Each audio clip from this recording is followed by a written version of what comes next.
Hello, and welcome to another episode of No Small Roles, a D&D podcast where there are no small roles, but scryings and send-ins galore. Woo-woo. Yay. So many, the person who cast the spell doesn't always remember what the outcome was. Oh no. I'm David Knight, your Dungeon Master, and I'm joined by 4 intrepid interlopers.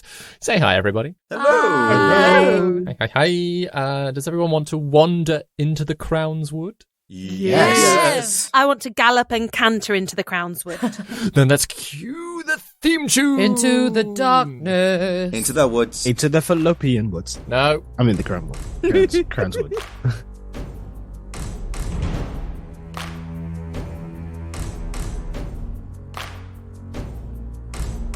Prepare your party of players and polyhedral dice. Your tragic backstory better be worth the sacrifice. Seize your sheets and D20. Let's play D&D. Your haggard character swaggers with daggers in each hand. You've all discussed what you must, but even better laid plans. Take a turn when checks are missed. Roll initiative. Brandish your blades. Don't fail your saves. No risk too great, no choice to roll. This is your story. No guts, no glory. Confront your fate with every roll. Every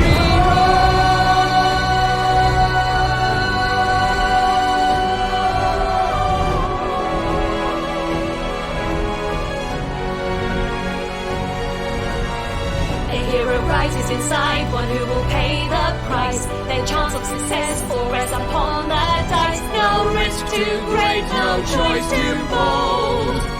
This is No Small Roles. So, returning to the Swan Inn, Gwendolyn drunkenly passed out, whilst Juna caught Enkidu up with everything that had occurred at the Twaintide Tea Tournament Festival, including the revelations about Carhilda, all while tattooing him with a sending spell. With Gaius returning from his tryst with Eustace, the party rested and spent the morning preparing for the journey ahead. Enkidu used his sending tattoo to reach out to Scarpus, Eustace bid farewell to Gaius with a bunch of flowers, which turned into butterflies, and Gwendolyn and Juna used a divination spell to learn that the dangerous omens of the Carhilda name were entirely up for interpretation. You looked at the Crownswood map that Enkidu had been given, discussed the local advice, and decided which paths to take. And as you readied yourself to leave, Juna quickly scried on Gwendolyn's mother, Sigrid, discovering that she was in the Dravanian royal palace. The scry was interrupted by the Petra-possessed Orin hiding in the bushes of the royal palace. With some quick sendings to confirm that Petra was attempting to gather allies, seemingly including Sigrid, you packed up and made your way out of the Swan Inn. And that's basically where we pick it up. Shortest recap ever. Yeah, I mean, it was all of that happened during and around breakfast. So, you got the rest of the day to you. Yeah. Horsey time. Yeah, I'm assuming you're all heading out, you're grabbing your horses, you're jumping on the road and travelling away, right? Yeah. Yes. Yeah. How have you named your horses? That's my first question. No, because we don't want them to die. I've named mine. What's yours called, Daryl? Clanius. Oh. Named after Clane and Gaius, right? No. I told Gwendolyn. Yeah. Oh, yeah, why... you did. Yeah. But I I've don't know if forgotten. everyone was around. Oh, I'll go back and listen to the episode. It'll be fun. Grace, Yeah. could you call yours Pian, and I'll call mine Fellow?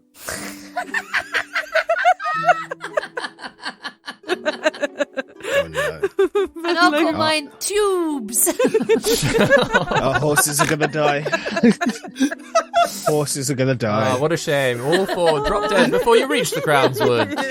Just something is passing in the air. Oh no. Oh, dear. I don't mind you even changing the description, but what do each of your 4 horses look like as you all get them and travel along the road? Didn't we just go for like horses that are basically the horse equivalents of our characters? Yeah, that's temperament wise, that's 100% what you went for. But yeah, physically, like what do your horses look like? Mine's a piebald, a black and white horse with a black mane. That's some proper horsey terminology there, Daryl. Yeah. Breaking with the Bibles, Yeah. I was going to be like medium size 4 legs. Yes, hoofs. Yeah. Mine's a brown mare that has plaits and loves herself. Aww. Mine's a feisty grey mare, and I'm going to call her Starlight. Oh. Aww. Sauce guy. Stay away from Homelander. Oh, God. Oh no, have I just cursed my horse by giving it a bad name? Oh, no. Oh no! Just any fans of the boys out there, yeah. I mean, to be fair, Kahilda, it goes with the theme. Yeah, it does. Can't go wrong at this point. Carhilda on the fucking hell, I can't say words. Carhilda on the cursed horse. Da-da. Yeah. That was worth it. Oh, that's a vocal warm-up. Carhilda on the cursed horse.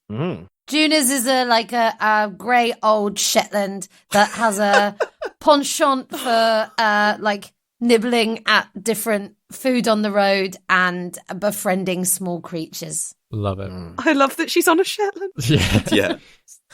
Yeah. Can you all make animal handling checks, please? Ooh. Okay. Yes. I'm going to call mine Red Shirt. I think this is my first animal handling of the campaign. No. Oh, really? 10 for Juna. Whoa there, girl. 7 for Gaius. Oh, God. 12 for Enkidu. 11. The journey along this road, Terrible Pokemon trainers. there is a lot of people who are giving you very wide berths as the 4 of you are trying to trot along. Very much all 4 of these horses, Starlight and Clinaeus, seem to have, they nip at each other every time they get too close. Multiple times. Gaius's horse is almost, tripped over Juna's. Just because she's getting distracted. Yeah, it's a fun journey for all 4 of you. But eventually, after a couple of hours of trying to get these horses in line, you slowly and surely get them to do what you want and travel in mostly the right direction with very little distraction. I've put a red bow in her hair, so I'm going to call her Rouge. Aww. Ah, I'm sticking with tubes. Yes. they're gonna die. We've all named them now. They're gonna We die. care about them now. We do, exactly. Full name Rouge Shirt. And, and there's enough space for Ruana to ride on the horse too, even though it's tiny. What is Rowana now? She's still a dog. She's a bloodhound. bloodhound. Yeah. So she trots for a bit. Yeah, she just her ears are going all over the place. I know. She loves tubes so much. Oh. Come, Clania, show us the meaning of haste. How each different character handles a new horse. So it takes most of the rest of the day to reach the edge of the Crownswood. The road is becoming muddier under hoof. It narrows a little bit as it begins weaving between cedar trees. And very soon, even on the edge of this forest in front of you, the trees grow closer together. There's a deep green of their leaves, which means that even as it's getting darker toward the end of the day, within the forest, the light seems to disappear much quicker, as these sort of leaves are obscuring most of the sky above you. There are dappled shafts of light as the sun's going down. So you've still got an eye on the road ahead, but the road is still fairly easy to see, fairly easy to follow. Thick moss is spreading across almost every trunk, and the further that you travel into this forest, the older that it feels, even though this is a fairly well-worn path. How far into the evening are you traveling? We want to put some distance, don't we? Yeah. Before we get encumbered with the woods. Oh, how far is the wood stop, would you say, in terms of relative time from where we entered the forest? So, from what you've been told, it's about a 2 days journey through the forest. So, from the edge of the forest to Woodstop, it's about 2 days to get there. Oh. And that's where we're aiming for, isn't it, first of all? Yeah, to get last minute supplies before I think that's we a head. good idea. I am so overriding today. Okay, let's call a halt here and make camp. Is there, we can still sort of see things through the trees. We're not in thick forest yet. We're in, the... You're not thick forest just yet, but yeah, you can see that the further in you get, the closer in these trees are getting to you. But we're still on a path, right? You're still on a path, yeah. Good. Was there a note about staying on the path? I forget. Yeah, there was. So we probably want And not to follow the twinkly lights. lights, yeah. And no tree climbing. no tree climbing. Good to know. Okay. That's what it said on the map, yeah. So we'll just pull over, David, I suppose. Could we ideally pull over where the road is, like, at a slight hill, as opposed to, like, in a dell, so we can maybe just see a bit further down the road either way? Oh, yeah. Yeah, so more like a little top of a ridge as opposed to at the bottom of one. Yeah, absolutely. And yeah, this road is sort of bumping around and weaving its way. So, yeah, there's a little bit of space. I think we'd be like looking out for a bit of like a clearing very close to the road, like with the warning we've been given. Yeah. Make a survival check, whoever wants to. I'll say whoever it is can do it with advantage. I think Gwendolyn would probably be quite keen to. Mm-hmm. You go on, Gwen. Deli. What are we calling you these days? Oh, to be honest, call me whatever you want.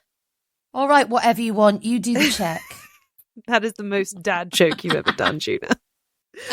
Right. This runs in the family, gotta tell you. Shout out to Papa G. Oh, yeah. Oh. Okay, that is a 13. 13. So, yeah, it just takes you a little bit longer to travel to find somewhere that you're happy with. And whilst it's not a wide open clearing, it's just a spot that, yeah, it's sort of on a little bit of a ridge and the trees aren't as close to the edge. It just means that there's enough space for all of you and your horses and to set up a little perimeter without even without blocking the road in any way at all. And Gwendolyn, when we were in Vernock Rise and we did our little stealth shopping mission, she bought us like a new tents and bits and bobs, so we can camp comfortably. Yeah, exactly. Okay. Oh, and Gwendolyn sets up her alarm. So yeah, you set up your little camp. Who is taking first watch? Well, I'll take first watch, and I can stay up. I can forego sleep. I'll stay up with you for a bit. I don't mind taking the first watch. All right. Gwendolyn is already asleep. Yeah, that's fair enough. Well, I can take her turn if she, decides to sleep all night. I don't mind. Thank you, Enkidu. Sure. Guy just tunes and restrings his lute before retiring. Kidi's gonna fly up. Cool. He's gonna fly upwards to the height of the trees, not to escape the canopy, but just to get the same height of the trees and, well, before it gets too dark, see what's about. Juna keeps a very firm eye on Enkidu. Sure. As you sort of fly higher into the tree tops, first of all, it is sort of you peek. You can catch glimpses from between the branches across the top of the forest, and it is extensive. It sort of wanders out in almost every direction. There are little patches of open spots, and beyond them, you can already start to see the Philosian hills sort of creeping up, almost mountain-like in the distance. Sort of the far distance, a couple of, I'd say nearly a week's ride away, especially with the forest in the way. Mm-hmm. But you can just about see them. And it looks pretty normal for treetops. You can hear sort of the birds and small critters moving around in the leaves around you, but nothing that worries you, I would say. Okay, just looking for big animals and anything that shakes the tree line. That would be concerning. T-Rex movement in the trees. The trees start parting. Yeah. No, there's nothing quite like that. The glass of water ripples. Yeah, there's a bit of a breeze. Shakes. There's a bit of a breeze, so there is some wafting in the trees, but nothing that looks unnatural. All right, no walking trees just yet. After he's reassured himself that there's nothing dangerous, immediately approaching, he'll flip back to the group. Okay, looks clear. That's good. How are you doing, Enkidu? Oh, I'm a little nervous, Miss Septhorn. This forest is much bigger than I anticipated. It's really big. Well, most things are really big to me, so. Away? No, good.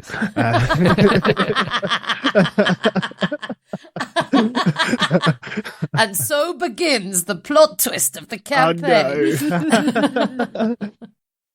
Oh, no. lot of potential for things to be hiding in these woods. Yeah. Yeah, just I'm gonna do my best to keep my wits about me and not jump at shadows, you know? I think that's a very good idea, and I think we need to stay together in here, don't we? Aye, we do. So, for the rest of the evening, I don't know how long the two of you want to stay awake for before you swap over, if you swap over at all. Yeah, I've used quite a lot of magic today. I'm feeling a bit tired, actually. Well, you turn in, Miss Septon. I can stay sat out here. I'll send one of the others out. I don't think you should stay on your own. Okay. I think Juna's going to go and wake Guy up. She's going to let Gwen sleep.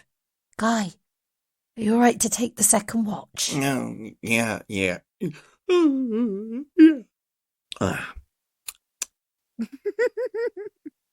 All quiet? Very quiet. Okay. What was that? No, I'm just kidding.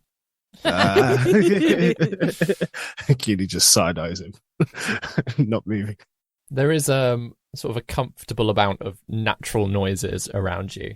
Whilst it is a very quiet night, it's not deathly silent. You know, you occasionally hear some smaller creatures moving through the forest. You might hear like the flap of some birds above, even through the night.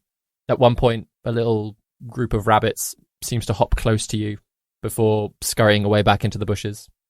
Oh, I wish they'd have come out while I was on watch. Oh, he would have spoken to them. Yeah, would have been lovely. I wonder why David just described them now. I know. Yeah, I wonder. But the rest of the night goes off without any issue, without any worry at all. No sign of any little lights. But you pack up the next morning, jump on your horses, continue on the way. As you get further into the forest, the road occasionally becomes slightly trickier to navigate. Sort of the odd river and like a rivulet sort of crossover, and there are small bridges that have been built, small stone bridges where needed. Sometimes you have to wade through some flooding with your horses. It's quite a warm space under all of these leaves, actually. And there is a small waft of a breeze that comes through the forest, which smells very nice. But you see very few people as you're travelling through, coming in either direction. What does the breeze smell of, please? Nature. Oh, it's just generically nice. Cool. Generically nice, yeah. Like yeah. It's especially having come from Forlos Vale into Vernok Rise into Kissing Beck. It's having that sort of just open, natural sense. Sort of these cedar trees, especially that are dotted throughout the forest, are really giving, it's fresh air. It's lovely, yeah. Which is filling your lungs and making you feel healthier, even though you spend a lot of the day on horseback. It's nice to be away from all the cities and the buildings and the people. No, I agreed. Yeah, I used to hate the outdoors. Growing up, it was always, the hubbub and the smell of the city. But, I also hated it when I was backpacking along Dravain. But, it's quite nice. Quite nice when you're with a group. Mm. I've been meaning to ask you guys. So what's the land of Aeland like? Do you have many forests and hills? I mean, I've seen maps, but I don't really have a real clue, Yeah, we got the whole lot, We got, David, is there any, place near Fainhearth that I would have gone, on, summer vacation or with, a group of, friends or, just a bunch of, I don't know, my mum's, thug bodyguards and stuff like that? So, yeah, just putting up the map, Fainhearth, the city, is kind of surrounded by... It's right on a lake, so lakeside sort of dalliances, quite normal. But it's also surrounded by a group of mountains called the Eminent Peaks. So I can imagine that you probably went for hikes through there occasionally, and sort of more foresty patches of that. Oh yeah, it does get foresty up towards Sulmarath. Yeah, and I didn't really like it. I wasn't much of an outdoorsy type. I was sort of thrust into it. Not for my own volition. So I tended to stay by the carriage and just playing fiddle with instruments and people and instruments. So, yeah, like the outdoors was something that I had to sort of like adapt and learn to. So, yeah, it's nice. It's nice being able to like walk and at leisure. Well, not at leisure. I know we got to get somewhere, but you know what I mean? It almost, every now and then I just feel like, I forget sometimes riding with you guys that like, hey, it's life or death, or like there's a big picture going on. It's just like, oh, this is what it's like to have the horizon ahead of you with friends, Yeah. It's nice. I understand that. Yeah.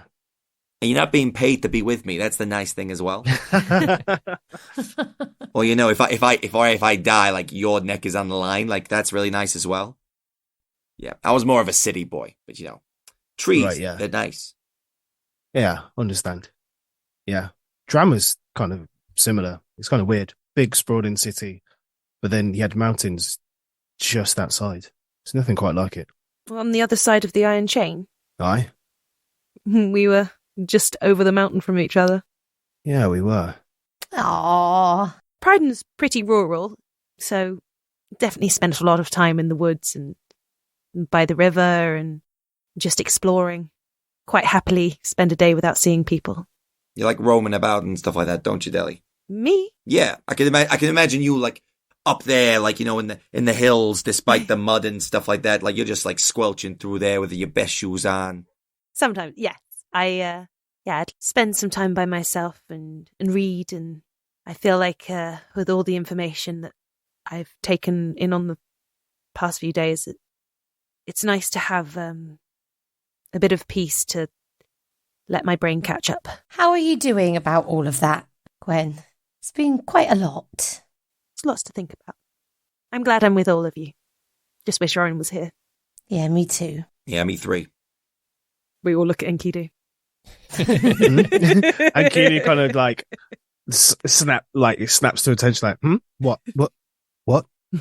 Miss Oren? I do. I'm concerned for him. I just hope Petra really keeps her word and keeps him safe. Yeah. Yeah, he's right in the middle of it, isn't he? I bet he'll have some good stories. Sure he will. Cut to the further adventures of Oren Quill. Cut to Oren running screaming from the palace guards.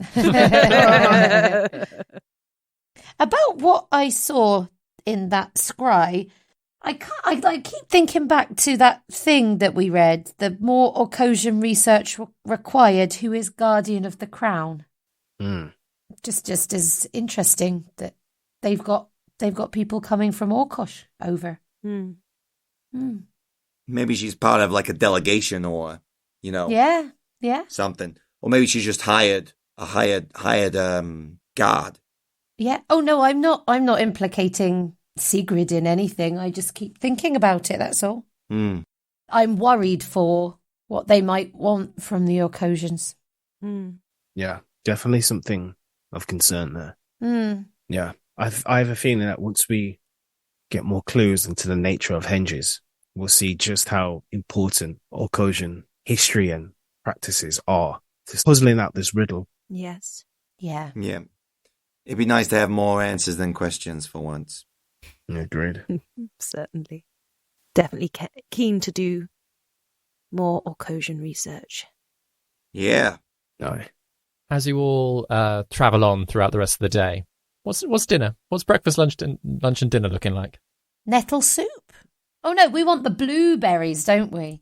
Yeah, we do. We want to look for the blueberries, not the red berries. I thought we had Enkidu's perfectly preserved pastries. Oh yeah, vacuum sealed. Yeah. Didn't you talk me out of putting it in there, or did I just get chastised for it? I don't know. So I can't remember putting them in there because I definitely would have done it. I don't think you just got chastised. Yeah, I don't think you vacuum sealed anything, but you probably still took the pastries. Yeah. Well, they've got to eat those now because it's been like 2 days. So. Rations as well.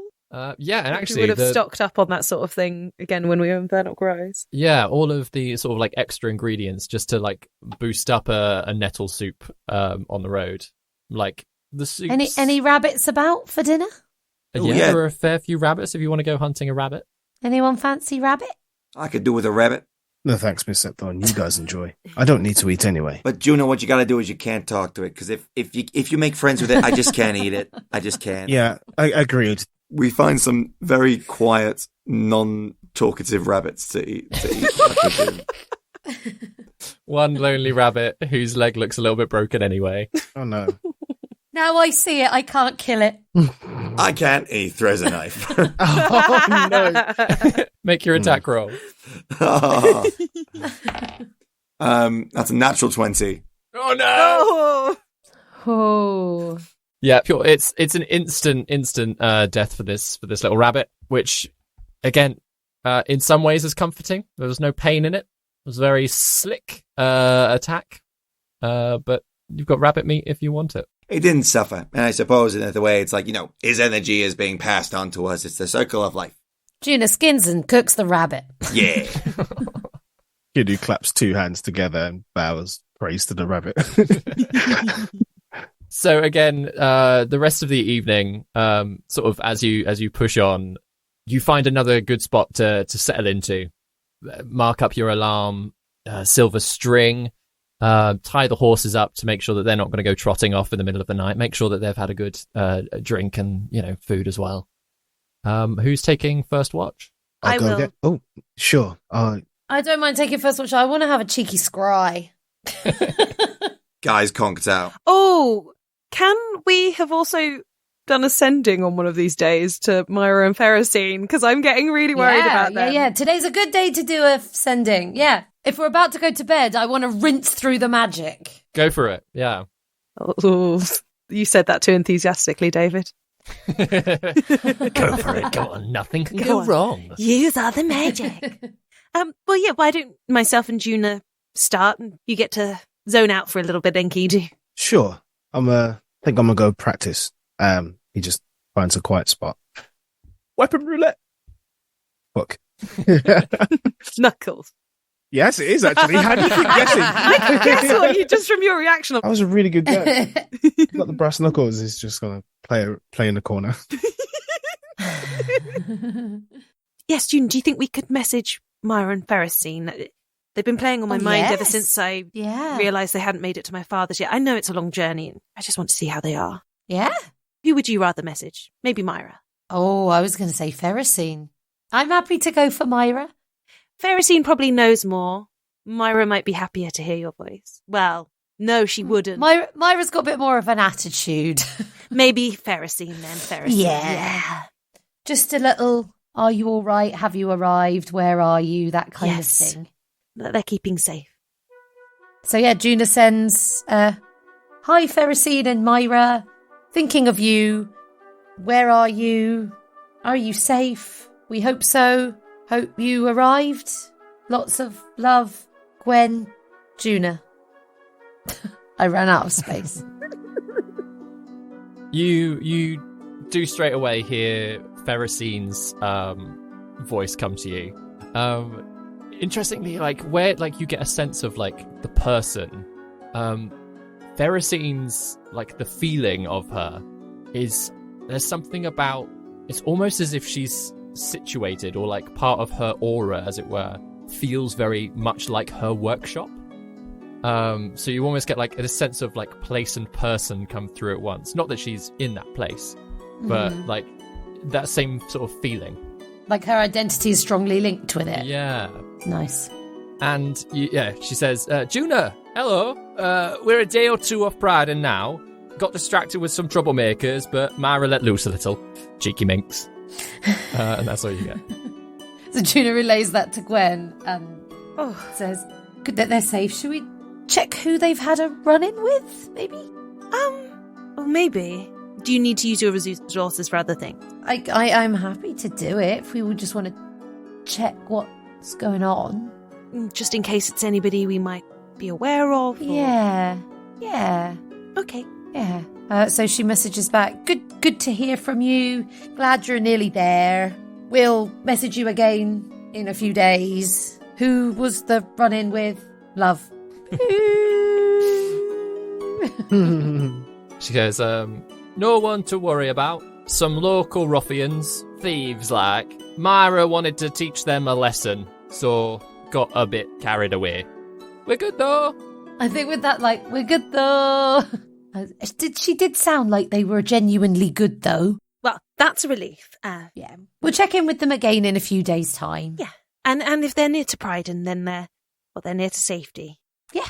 The other person I wondered if we should check in with is, her name is gone. Your stepmom. Oh, Carhilda. No, that's my name.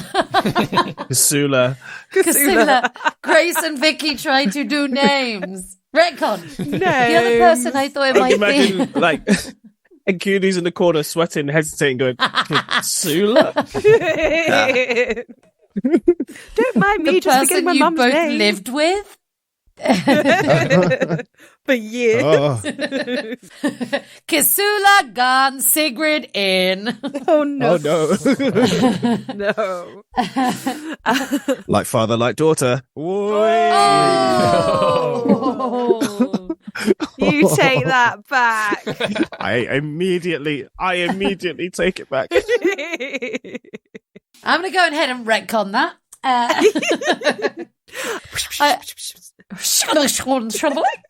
I just wondered whether we should be in contact with Kisula at some point as we disappeared. Oh, yes, we did ask her to see if she could get hold of the horses for us, to see if they were okay. She does know that we're in a more safe place, but it might be worth... Did we send that? We did. God. I can't keep track of the magic. Good job you remember, Gwen. No worries, that's what I'm here for, Juna. Grace and Vicky melt. But I think she knows that we're all right, and if you've got other people you'd like to contact, I'm not so sure we need to contact her right now, unless we want to see how everything's going with Berrien and Timon and get a feel for that, seeing as we're potentially thinking of making our way to Mervi at some point. Yeah, I'm also kind of interested as to what the what was left behind when we left. It's not very urgent. Well, I suppose when Klain is ready to get in contact with us, he will. And I don't know how much I want to tell Kasula. The less she knows, the less people can try and get out of her. Well, then we'll save it. Yeah. And when you're ready to talk about all of this Carhilda stuff, you know I'm here, Gwen. Yeah. When you're ready. I'm not 100% what there is to talk about, really, until we know more. All right. Did you want to scry on someone? That's fun. I really do. Do you want to scry on someone? I wish I could. Should I just hold your hand whilst you do it and kind of feel involved? Sorry, David. I want to see what Heron's up to. She's worried about that. There's so many people she wants to scry on now. I'll forget it by the next episode anyway, so... Perhaps, like, different members of the Children of Havoc. Could also Pellegrini, Giggles, perhaps. Now you've seen the vision of that now that you've seen the vision of that gnome in Pellegrini's head, maybe we could try and find out who he is. Oh, the dwarf. Dwarf, do you know what? I went and repeated myself to say dwarf instead of gnome, and I said gnome a second time. Well done, me. Yeah, I'm very worried that all of this is going on. So, yeah, should we give it a go? See if we can ID him. Gwendolyn will hold Juna's hand, but she's actually just keeping lookout. Juna's using magic before she goes to bed. So, yeah, you sit there with your sort of scrying orb, your amethyst thing, and concentrate on it, and again, this sort of like vision of a screen drifts up before you. Who exactly is it that you're scrying on? I'm going to attempt to scry on the dwarf, who we know nothing about. So it's going to be, you're going to get some pluses to your wisdom saving throw. Oh, lovely. How many pluses do I get? Some. Let me have a look. Thank you, I will take some. It's second hand, yeah, that is. So it's second hand, so it's a +5 for your wisdom save. So that ends up as a 17 altogether then. That matches. Meets it, beats it. Yeah. So, yeah, you try and focus in, and whilst you do get a sense that you have found him, just in trying to actually focus in that vision, it never quite coalesces, and drifts apart after a while of trying. Yeah, sorry, Gwen. I think I only have a very brief image of him, and it wasn't connecting tonight.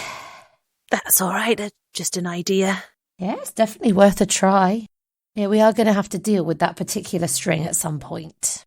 And I'm worried about Kierda. I wonder how much he's actually wrapped up with the Children of Havoc, or whether he's got his own thing going on. I mean, other than obviously being one of the 7 petals. Yeah, sadly, I can't use my magic with him. Hopefully we'll get some information soon. Yeah.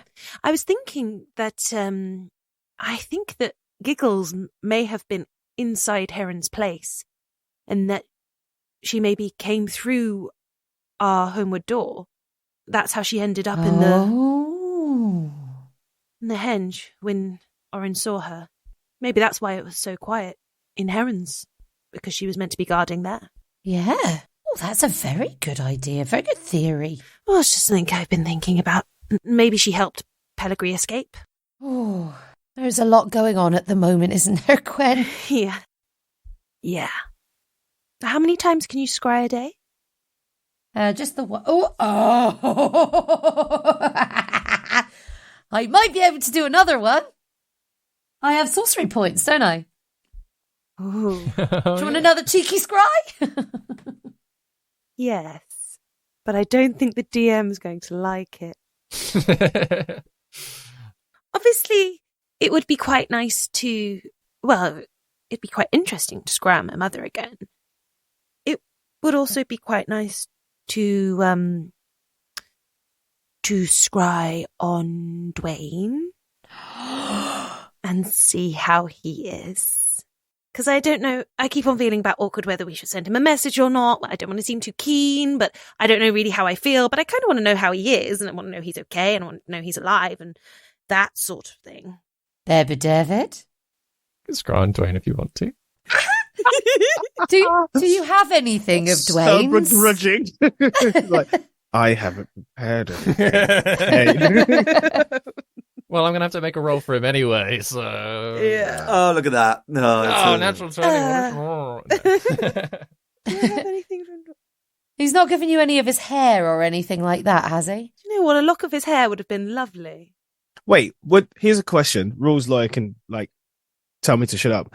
Because Gwen has a stronger connection to him, can Juna grant the spell to Gwen and Gwen cast it, and then it's a lower save? I'll say because this is using sorcery points. Oh, it's not just, perhaps. Okay. This isn't nice just idea, using though.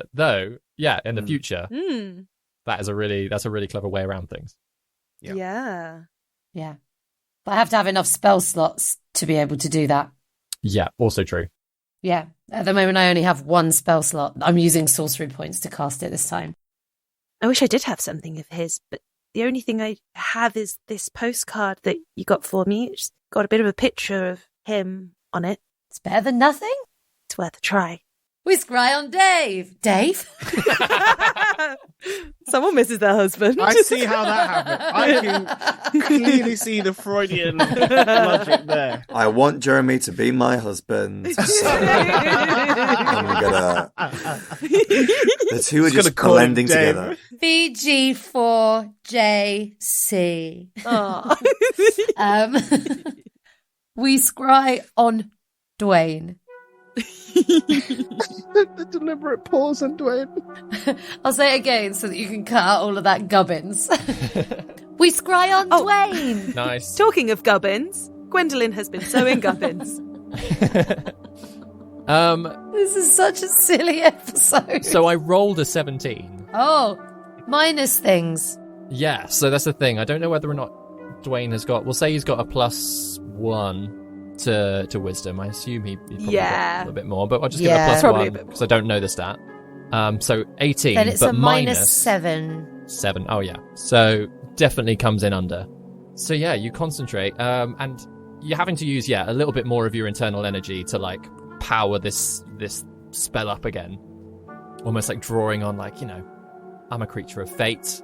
Like, come on, like, the spell's got to work, using your sorcery energy. And slowly it does form, and you see Dwayne stood on a balcony. It's nighttime wherever he is.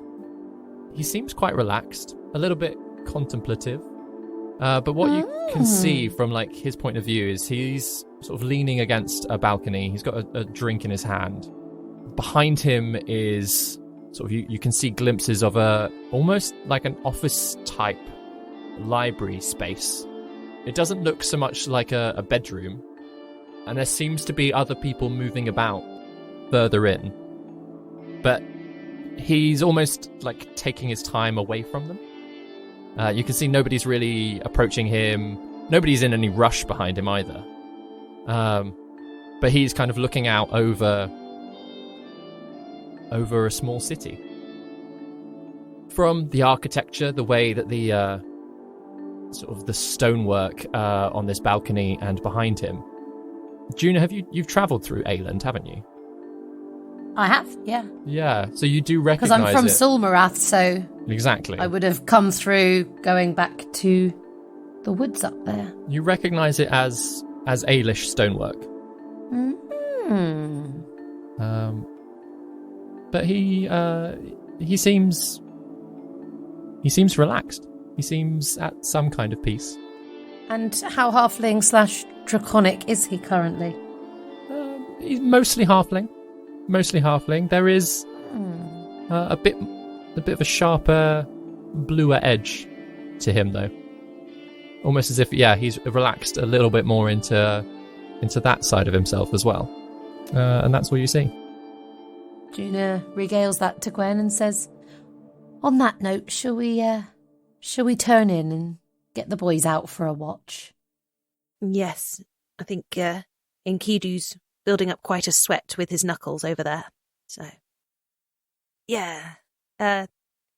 it's good to know Dwayne is alive. Really?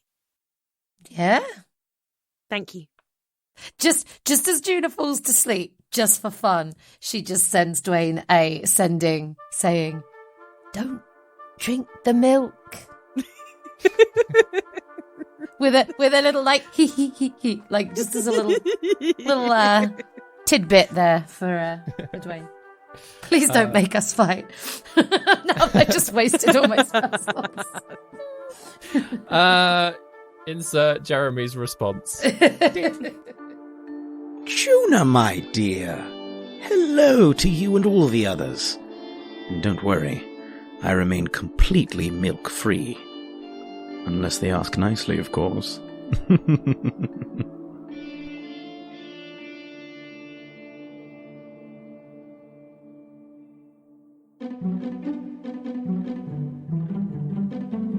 Grace here, keeping you updated with all things No Small Roles related. Firstly, thank you to Sir Cano for a delightful review about how catchy our theme tune is. We couldn't be happier that we are your go-to D&D podcast and that we've inspired you and your friends to start playing too.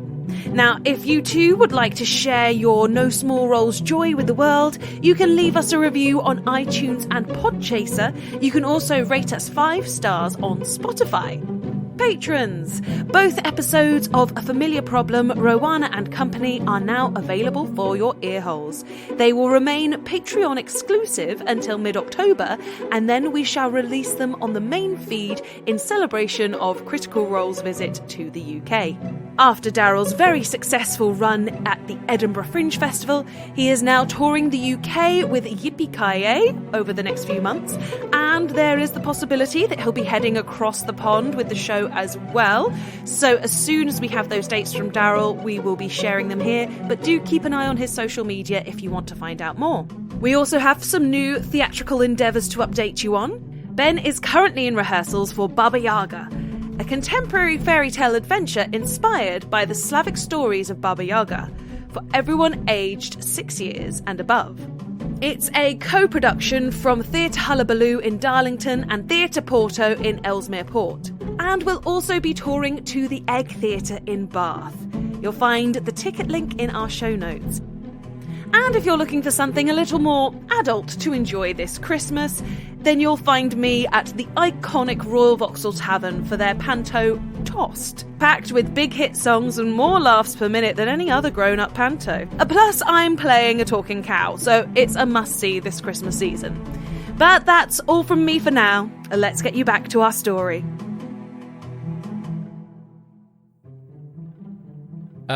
So you all swap over, wake up Gaius. And Gaius and Enkidu are awake for a little bit. When it gets into the earlier hours of the morning, who's got the better passive perception, Gaius or Enkidu? Probably Gaius. Mine's like 11. Yeah, I got a pretty good passive perception. It's 15. Oh, very nice. You're relaxing. You're keeping quiet, but having some polite conversation between the two of you. Nice and relaxed time. Having a little drink. Eating leftover rabbit. And just on the opposite side of the road, drifting between some of the trees, you start to see some little lights. Enkidu dismisses the brass knuckles. Guy will be like, right, should we get going? Yeah, let's observe for now. But are the lights approaching us, or are they in the distance? It's interesting. They are almost a similar colour to candlelight, and they are almost just bobbing forwards and backwards. Probably about 3 or 4 trees beyond the other side of the road, but bright enough that they capture attention. Let's start get going. I guess it's like, it's daybreak in like what, an hour? Yeah, which is strange that we got lights showing up now. In what direction are the lights coming from, David? If we're facing the hills, the mountains, facing the east. Say they're kind of like to the south of you. Oh, wait, sorry. We're on the north side. Exactly. You're on the north side of the road, and all these lights are on the southern side. Right, so the side of the road. Right, okay. Good to know. I will wake up Gwen and Juna, relay this, and start suggesting we pack our bags and head on. Yeah. Who's keeping a watch of them? I'll keep a watch on them. Can you make a wisdom saving throw, please? Goodness sake. Oh, no! Here we go. It's the last time I do that for you. I think that's a 15. Oh, wait. No, it's not. It's a 19. 19. Oh, nice. I've not been checking my sheet properly to know that I've got a +5 in wisdom saves. I don't know how. Oh, sweet. Nice. So you do get the sense the more that you watch them and the more they kind of bob forwards and backwards, you do take a couple of steps onto the road toward them before you kind of stop yourself from like walking too much closer. Like you're keeping an eye, but you're not moving toward them. You get the sense that they kind of want you to, though. Can I hear anything, or is it just a visual, like kind of? It's just visual. Make a perception check. 16. 16. You can hear some small scurrying, I'd say, just like through the leaves around that distance. I'm going to tentatively shoot an Eldritch Blast in that direction, just to see what I disturb. Tentatively. I tentatively cock my gun and fire it. Kaboom! Make an attack roll for me.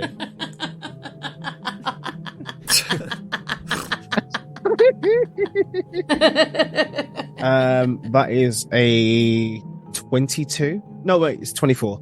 24, nice.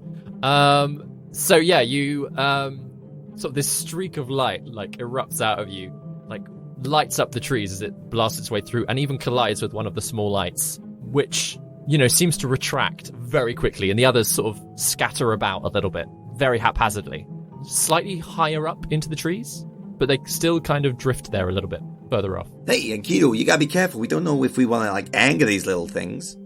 Well, they've already started their kind of attack. I almost fell under their kind of spell. Don't look at them. Don't look at them directly. Well, they are quite pretty, though. Don't look, Deli. I don't clasp look. my hands around Deli's eyes. I've just woken up again, and I just, All right, don't follow the lights. No, sorry. They just don't seem that dangerous. No, they're obviously going to pull you somewhere that you don't know. Don't look into them. They seem to be sentient somehow. I hit one of them, and then the rest of them reacted. So let's get away from them carefully. Gwendolyn's trying not to look, but she does look.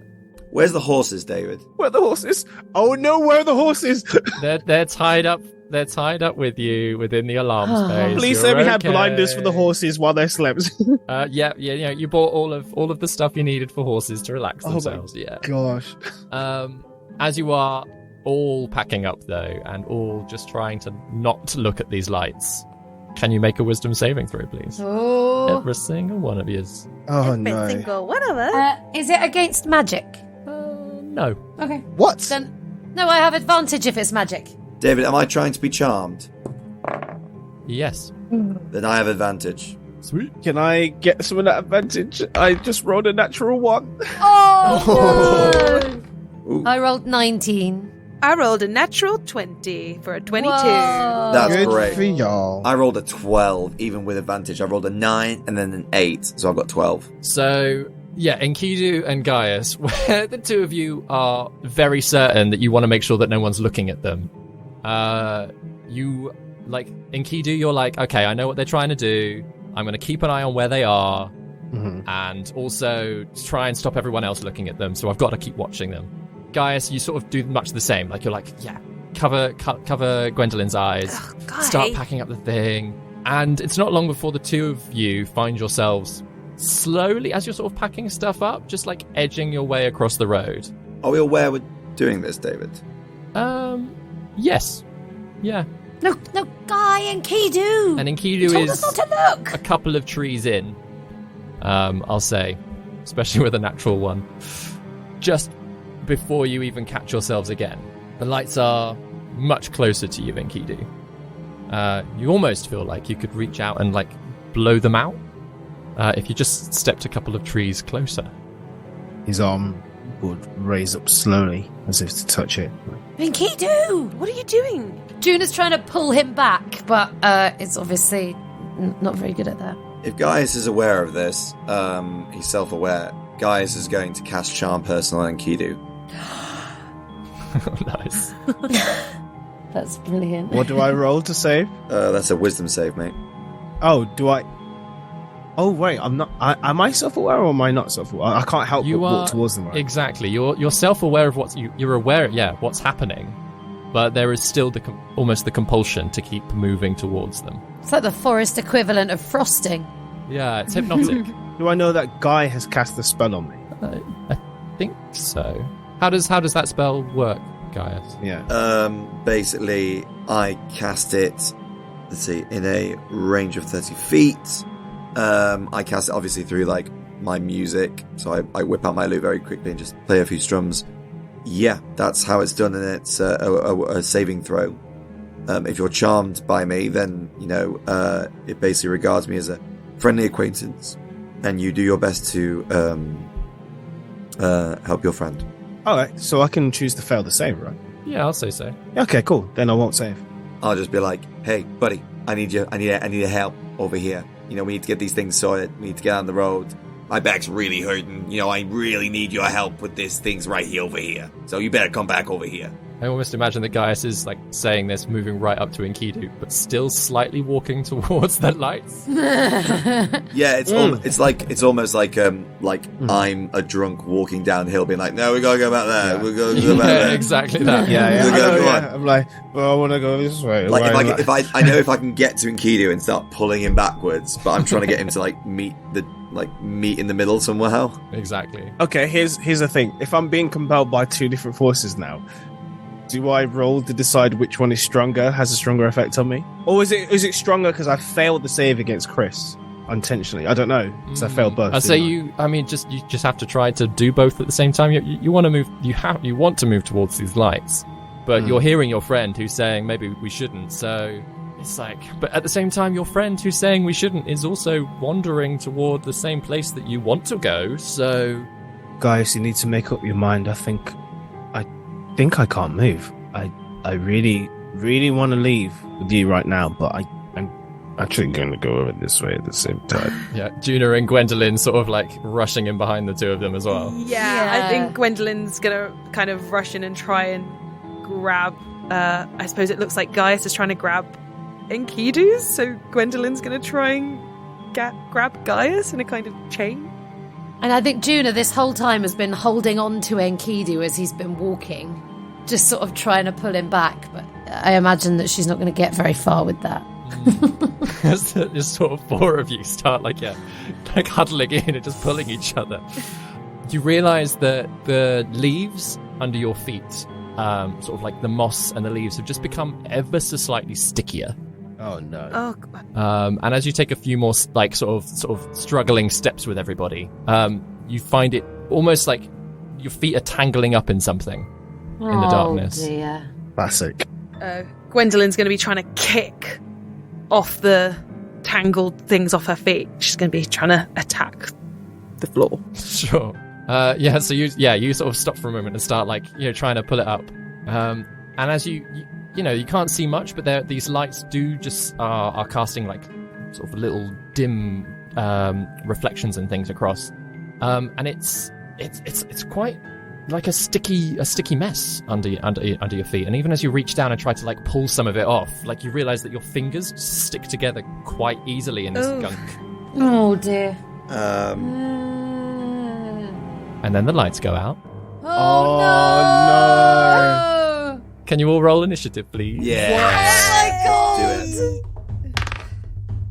it. It was all going Fudge me. just too silly that I could feel something brewing. I rolled a natural 1. Me too. Well, you can't run on natural 1 for initiative, can you? It doesn't count as a failure. You just add your... No, we Yeah. definitely have to go last. No, yeah. But I mean, Depends. my Yeah. initiative's pretty good, so I'm on 7. Nice. I'm on 4 in total. Oh. Oh no, 5. 5 for Juna, 7 for Gaius, Enkidu, 18. and Gwendolyn. 20 for Gwendolyn. Ooh, very Nice. We went up in ascending order. Yeah, we did. Yeah, we did. Looking up my screen. So, as the lights go out, the sort of the charm effect, that feeling of wanting to move any closer, is gone for both Gaius and Enkidu.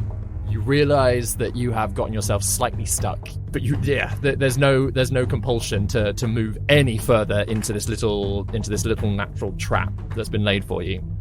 However, what the four of you do suddenly feel are small things dropping from the trees above you and skittering down your arms, down your legs, and moving down your head, down your shoulders, across your stomachs, and then they start biting. What? What's everybody's ACs? Because that's going to be a quicker way to do this. Oh no. 16. 18. 15. 13. 13? What? Man, we need to get you some armour. I know. I feel like I had some sort of spell at some point that I was Mage armor?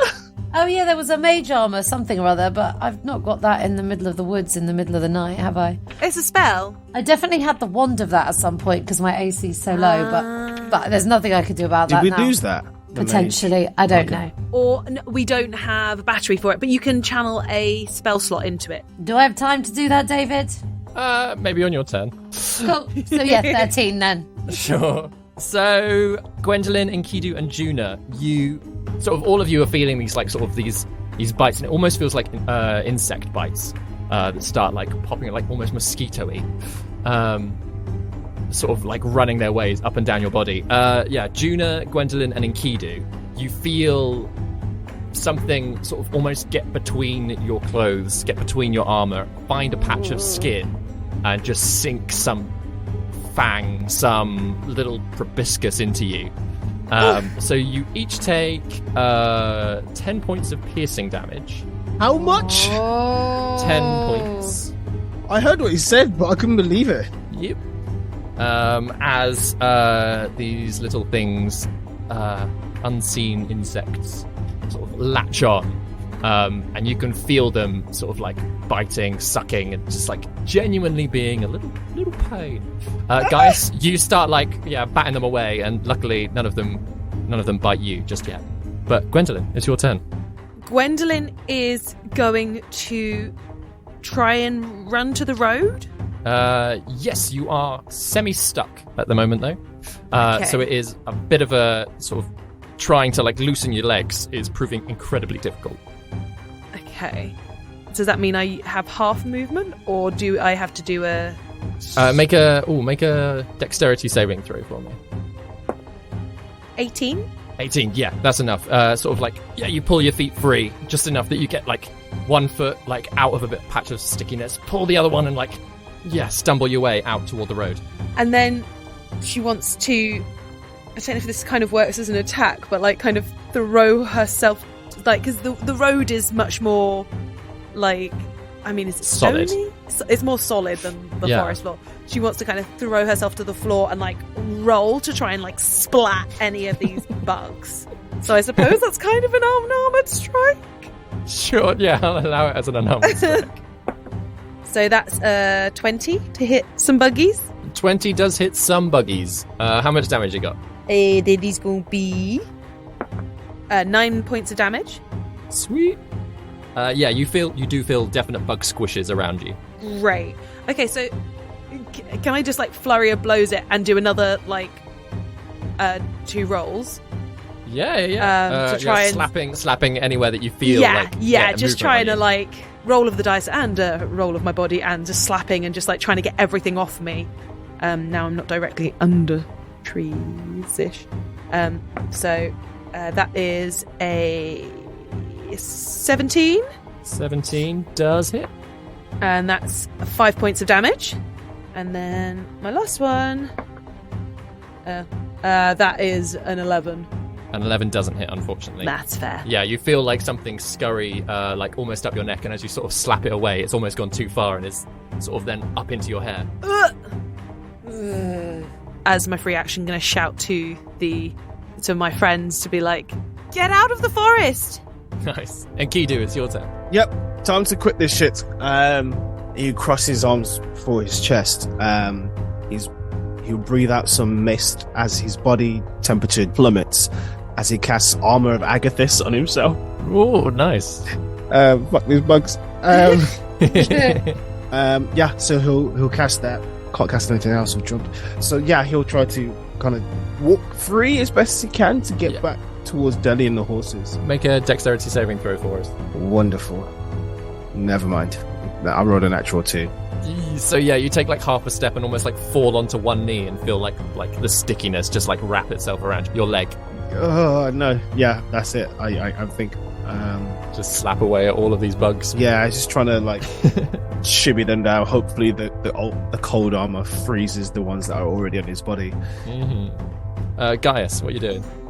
Just so I'm clear, which of the two looks more like in trouble at the moment in terms of is it Juno or is it Enkidu? Both seem to be pretty covered in stuff from what you can see in the dark. I mean, you elvish eyes anyway, but from my knowledge, do I know who's the most dexterous? Yeah, I'd say so. You've adventured long enough. You know who's better at getting out of scrapes and things. Cool. Guys, who's got the higher dex? 17. 16. Okay, I'm gonna grab Juno because I assume she's near me because she was pulling at me and Kido, and I'm just gonna be like, "Do you trust me?" Yes. And then I will pull her back onto the floor, and rather than falling onto a floor, we fall sort of vertically through the air and then land on the road as I've cast Dimension Door. Sweet. Whoa. Does that make sense? Yeah, absolutely. You sort of like pull her and like just roll backwards into this. So we fall backwards, but we actually end up stepping onto the roads, like stood up. That is so cool. The bugs that are currently on you are still on you as they've sort of come through the portal together, but at least you are out of the sort of sticky space. Yeah. As it were. Cool. Have you got anything else? Gosh, I don't think these bugs can be like persuaded, can they? Because they're like all different entities and stuff like that.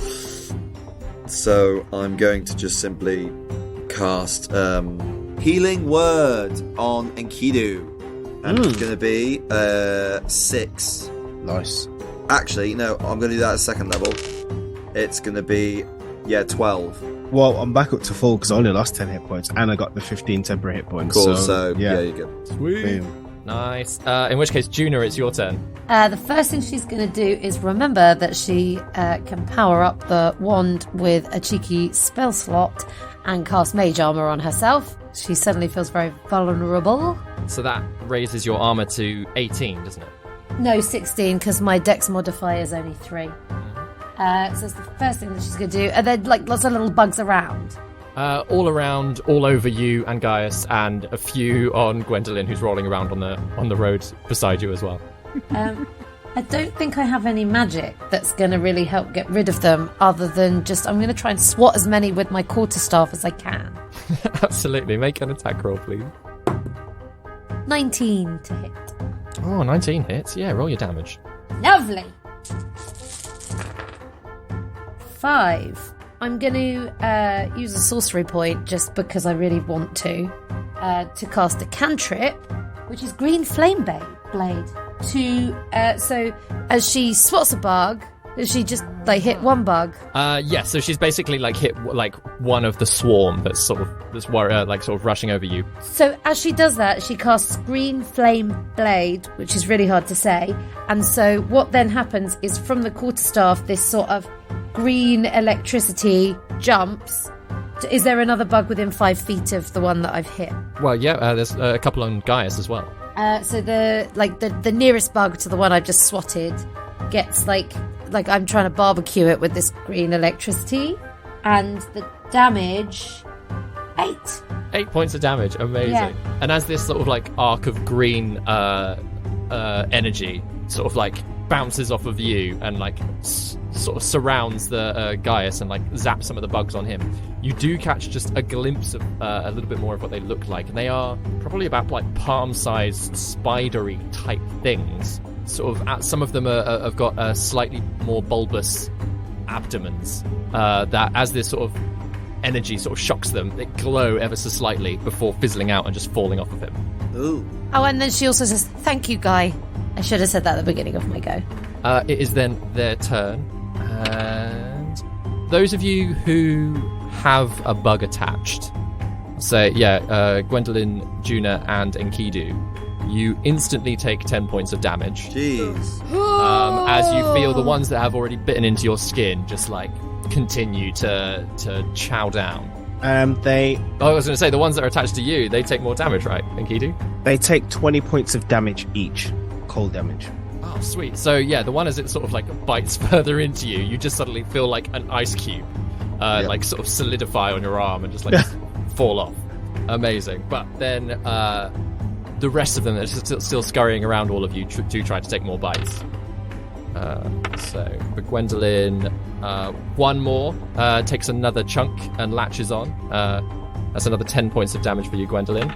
Wait a minute, so that means I'm taking 20 total damage? That's right. What? Enkidu, one more takes a bite of you. Does it take more icy damage? Yeah. Amazing. So again, it fizzles up and almost slides off of you, and you can feel the others trying to catch a grip of you and just falling off of this icy shield that you've created around yourself. Nice. Gaius, you feel one has crawled almost through a small hole in your trousers. And it's just taken, has chunked itself into your shin. So you take 10 points of damage. Oh, it's so bony. And Juna, you feel 2 more. Sort of one on a shoulder and the other down the opposite arm. Latch on, so you take another 20 points of damage as well. Is this with my new armor class? Yes, unfortunately it is. Juna's not looking great. Oh no, already. Or she... Yeah. Gwendolyn, it's your turn. Can I work out how many are on me? I think you've got 2 on you at the moment. Okay, can I see how many are on Juna? Juna's got 3 stuck on her. Gaius has got 1 on him, and Enkidu's a little bit further off. All you can see is this shiny, almost misty, smoke machine out in the forest. Okay. He seems alright. This is what I'm going to do. I am going to get out the Rose War fan. Ooh. And I am going to hope upon all hopes that throwing it at one of the ones that I can see on Juna, I can get it to blast off her. If I can see a very clear one that's not going to not too close to anything major on Juna. Nice. Juna says to Gwen, I believe in you! Okay! So that's what I'm gonna do. That is a 18 to hit a bug on Juna. 18 hits, yeah. Yeah. Okay, and because I'm using it as a monk weapon, I do gain a +1 bonus to my AC, so I'm currently 16 is my AC now. Nice. And because it is a monk weapon, I get a D4, I get a D6 because that's my martial arts dice, and I get to add my dexterity modifier, so that is 8 points of damage to that one on Juna. Amazing. Yeah, and it knocks one of them off as this sort of fragrant fan comes like wafting past you, Gaius, sort of slamming into one of the bugs on Juna's arm, scattering that and a couple more off as well, and then just disappearing in a puff of petals. What was that? As it returns to me, I am going to do exactly the same thing on another bug that I see on Juna, hopefully. Oh, well, that's a 10. 10 unfortunately doesn't. Again, it gets very close, but just as you were aiming for the one on Juna's shoulder, there's just a small flinch from Juna. As it gets very close to her face. Yeah. I still believe in you. Which unfortunately just like makes it miss. I'm going to spend a key point to use Flurry of Blows on my bonus action, so I get 2 more unarmored hits. Yeah. And I am going to try and punch a bug off Juna. Nice. I really want you to do this. Which is a 12. 12 hits. Yeah! Yay! Okay. That is 9 points of damage. Another 9 points of damage. Amazing. Okay, and one more bug to try and get off Juna. With my final of the 2 flurry of blows. Oh, but I don't think I'm going to do it because that's an 8. An 8 does not hit, unfortunately. Okay. But 2 bugs are off of Juna with this sort of like flurry of fan and punching. Very well done. And Kidu, it's your turn. First of all, you realise that with the armour sort of very definitely doing its job, you don't have any of the insects on you, and in fact, even the ones sort of close around your feet are starting to scurry away. Sweet. I don't know how much of that you can see in the dark. Oh, I gave up my eyesight in the dark a long time ago. I can't see shit. So you just have an awareness that everybody is like, you know, you've seen the flash of Dimension Door, you kind of have an idea of where everybody is. Mm-hmm. But yeah, beyond that, you're not. You can see the outline of some trees in front of you. All right. You've seen the green flame blade go barbecue one. Yeah. So I can't see where Juna is. You've got an idea though, but yeah, you're gonna have to move over there to get a clear. Oh wait, I've got an idea then. All right, cool. Seeing that there's no bugs on me, I'm gonna turn and face where I think the others are. And I'm going to misty step through the darkness into that direction. I love it. Can you make a charisma check? Oh, wow. It would be really hilarious if I fail that, right? +8. Well, yeah. Come on, Abracalad. 21. 21, yeah. You trust in your magic, you trust in your own skills, and you land just behind, on the opposite side, just outside of Gwendolyn's like alarm ring, but you'd land close enough that you can see everyone around you. Great. Can I see a bug on Juna? Yes, I will allow it with a 21. Okay. Receptor, please try to hold still, and he'll like point his finger. Is it another tentative? he's gonna like. You've ever seen Yu Hakusho when he uses like the spirit gun? He just points his fingers and shoots this beam. He's gonna pop 2 shots with his finger at the bug. Tentatively, I put my grenades in my grenade launcher. Tentatively, I shoot my friend with a rifle. Twice. Well, I'll shoot one to see if it hit. Oh, I can't hop. It's one action, 2 shots. So yeah, exactly. Boom. 2 shots coming out. Oh no. Here we go. Fuck you, bugs. Myself, bug. Juna holds very still. One of them is a natural 1. Oh no! So that's good. And the other one was a 24. So, 24. So 24 hits. Roll damage for 24. but is it 2d10s The bug or is goes, it 1d10? and then Kidu kills Juna Juna dies. with an eldritch blast. Oh, maybe. That's 14 points of force damage. 14 points. Nice. So the bug is decimated with one of the shots. However, as you are then pulling back, going, I got that bug, the second shot goes off. My question would be... Oh no! It was a natural The one. natural one, I'm going to give you the choice of moving your finger out of the way of Juna or knowing that it's going to hit Juna in the shoulder. Wait, out. So you can move it out of the way and not know what it's going to hit, or you can knowingly I can't hit Juna. I can't hit Juna. Enkidu cannot hit Juna. He cannot do that. He would just like shoot it the other way. Amazing. Gwendolyn and Gaius, who wants odds, who wants evens? Oh, you bastard. Oh my god. I'll have odd. I'll have evens in that case. 3. It's an odd. So as you sort of pull back, unfortunately, Gaius gets the shot in his side instead. So if you could roll damage there. Oh no! I still rolled damage on To be fair, he that. was probably the closest as well, wasn't he? He was currently shaking his leg, like, I'm really sorry, buddy. That's 12 points of force damage. that's okay, pal. I can take it. Amazing. Gaius, it's then your turn. I'm gonna try and not take that personally. And he is going to play a song of healing. And all of you you get this sense that this is possibly the most powerful you've felt this healing. As I'm going to use a 5th level spell slot to cast Mass Cure Wounds. Whoa. So every single one of you, including myself, is going to get 3d8 plus 4. Wow. Oh, hefty.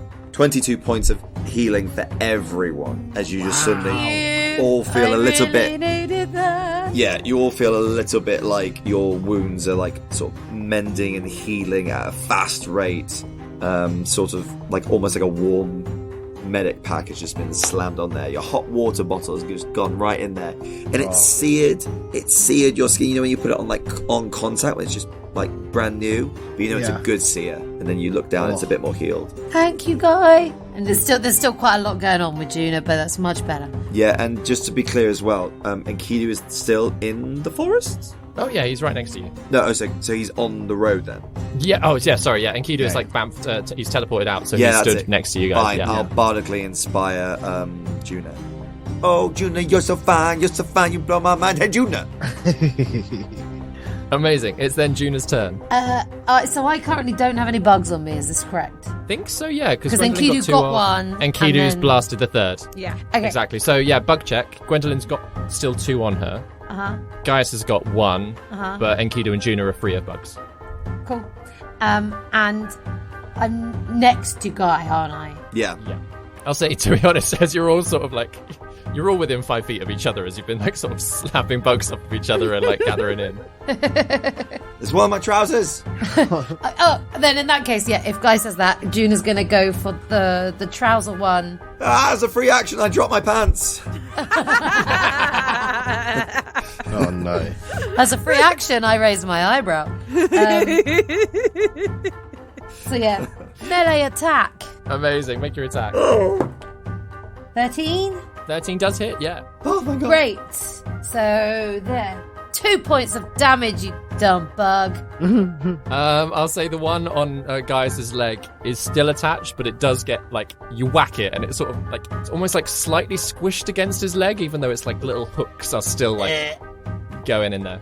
And then I'm going to cast Green Flame Blade again, obviously, if everyone's within 5 feet, and send the green flame over to one of the ones on Gwen, please. Yeah. So roll your damage for that. Oh, that's a 9 for damage.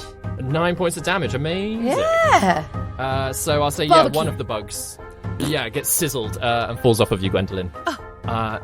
Junior, have you got anything else? No. It is then their turn. So at the top of the round, Gwendolyn and Gaius, you both take 10 points of damage as the ones attached to you continue to bite, suck. There's a weird other feeling happening, but then they make their attacks. So Gwendolyn, one of them the same one that's already bitten you sort of bites in again, so you take another 10 points of damage. And Gaius, I've got 16 AC now. Yep, I rolled a 17. Okay, fine. I've written down all of your ACs, so I'm only saying the ones that actually attack, like hit. And Gaius, yeah, again, just one, the same one, sort of continues to hurt you, so you take another 10 points of damage. Cool. Gwendolyn, it's your turn. She's getting really annoyed, so she is going to try and grab this final bug that's on her and like smash it into the ground is what she's trying to do. Okay. And stomp on it. So do you think that's 2 attacks? No, I'll count that as one. Okay. Sort of a pull off and a stamp. Okay, pull off on a stamp. That is a 16. 16 hits, yeah. 9 points of damage. 9 points, amazing Very stuff. good at rolling 6s on 6s. So yeah, sort of you pull this off, throw it to the ground, stamp on it, and like wipe the last of them off of you, and they sort of, you can see that they're kind of scurrying away across the floor. Yeah. Gaius is still rolling around. Juna's just whacked him in the leg. Okay. He's got his pants around his ankles. I'm going to try and help put my friend out of his misery with my second attack. That is a 17. 17 also hits. So yeah, I'm trying to do the same, pulling it off and smashing it under my boot. Amazing. And yeah, Squelch. with that, you sort of pull this one off, squelch it with the other boot. I didn't roll damage. That's a 6 damage. 6. Amazing. That's more than enough. Great. And then you use your last sort of little flurry just to like dust any of the last bugs that you can see off of everybody. And as quickly as it started, you all take a very deep breath, step off of the road. Again, still kind of feeling icky, but you're quite happy that there is nothing else on any of you. Oh, that was gross. What were they? So let's leave. Let's run. Yeah, I don't need to sleep anymore. Let's just move. Let's move. Gaius, do you probably want to pull up your Oh, yeah. Thanks. He was just surveying the scene with his trousers around his ankles. He'll put himself back together and he will cast a healing word to Gwendolyn, which will be at second level. And she only gets back a measly 6. Sorry, I rolled 2 1s. That's all right. And Gaius will do the same. And he rolls a 2 and a 4 with a 4, so that's going to be 10. He gets back 10. Nice. Then grab the horses and go. Before we do that, I'm going to cast Cure Wounds on myself at second level. She's going to just sort of give herself a little pat down. Ooh, 10. So I get 15 points of hit points back. Nice. And Kidu sneezes. You cold, Enkidu? Yeah, never cast this before. Yeah, I get an armor of cold. Oh, should wear off in an hour. Gwendolyn goes near to Enkidu and goes near the armor to see if it affects it. She's just breathing on it. How does that work? Breathing on cold things. I think you just get mist. I guess. Does she write her name in the If I touch it, will it hurt me? Yeah, you should probably not touch it. I'm not going to touch it. Yeah, pain and damage is reflected off the armor. armor. Can you scrape little bits of ice off and make a tiny snowman? Well, it's kind of intangible. It's not physical. Do you know what I mean? It's a magical force field, not so much my armor just got cold. Gwendolyn is just scrutinizing.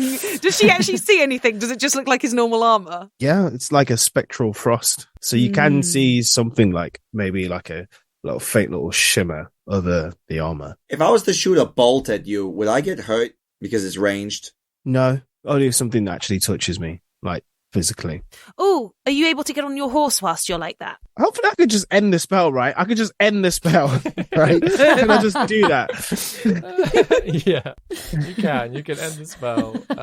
Also, I will drop my new armor for fear that my friends are going to touch it. or kill my own horse. Yeah. Freeze it to death for an hour underneath me. Oh no. But you do all finish, quickly packing up as hurriedly as you can. Just constantly wiping bits of leftover goo. Exactly. You can almost feel that they're that feeling of a bug crawling over your skin. Again, it's horrible. But you pack up and set off as quickly as you can. And it's not long. Again, about an hour and a half before the sun starts to rise anyway. So great. That sort of feeling of things in the darkness quickly goes. As you sort of edge towards lunchtime, Gaius and Gwendolyn, that like itchy feeling hasn't quite gone. Oh no. For you. Like the whole day, like Juna and Enkidu, like you've kind of like brushed it off a little bit. But for Gwendolyn and Gaius, like Gaius, your leg is particularly itchy. Gwendolyn, it's almost like something got onto like your side, almost your ribs. Oh no. And bit you just there, and like the whole day, it's just like you can't stop. And as you sort of stop for a little bit during the day, just to sit down and eat some lunch. Gaius, sort of you're scratching your leg and you pull up your trousers just a little bit to properly get in there, and there's just a very soft glow underneath your skin. Oh no. Oh boy. And that's where we're going to end the episode. Gross. Gross. Ew. You'd have to do some shit like to this to me at level 9. Do you know what comes for me at level 10? Fuck you, David.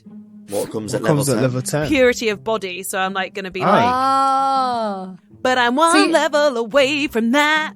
So you're getting this in before she levels up, David. I might have had a quick look at everybody's abilities. Fuck you! Yeah. So it's on Also Gwendolyn and me. Yeah.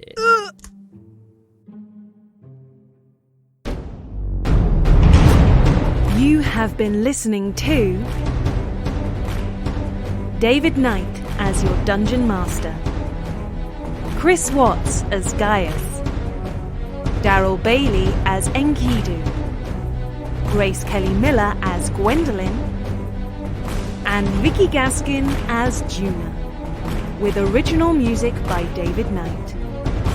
Please tell your friends, subscribe and follow us on all the social media.